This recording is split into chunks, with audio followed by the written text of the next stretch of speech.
So this is a two-stage argument. The first stage of the argument is to show that these realities we looked at, forms or essences or universals, numbers and propositions, they are best described by something called realism, okay? And he wants to say that realism is a better position than alternatives called nominalism and conceptualism. Now, what is nominalism and what is conceptualism, we will look at shortly, okay? But that's the first part of the argument. In the second part of the argument, once he's established realism is the correct position, or it's the best position, then he identifies three interpretations of realism. These include Scholastic, Aristotelian, and Platonic.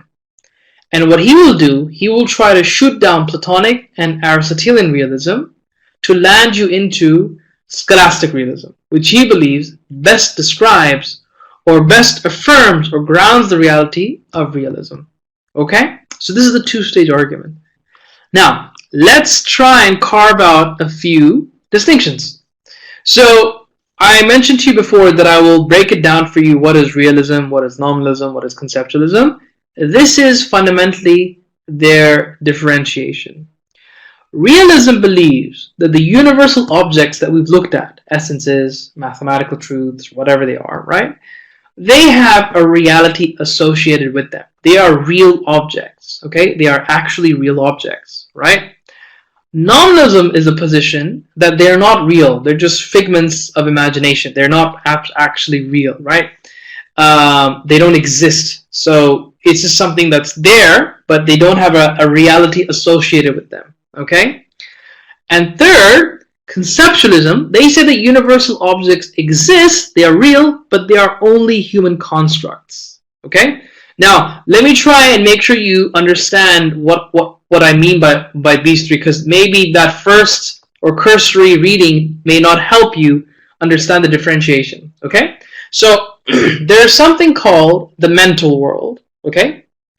And there's something called the extra-mental world, okay? The extra-mental world, right? So by mental world, I mean the mental reality that you occupy, those concepts that exist in your head, okay?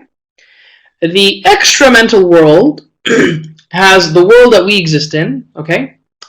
But it also has a reality which is not necessarily physical, okay? So keep those distinctions in mind. Now, universal objects are real, okay? It just says that these universal objects, they have a reality associated with them, okay? Nominalism simply denies that there's no such thing as universals. There's no such thing as, you know, these abstract numbers. Abstracts just exist, but we don't think that they're universals, or they don't have this abstract reality to them. Conceptualism says that these universals are simply mental realities that do not have an extra mental reality associated with them,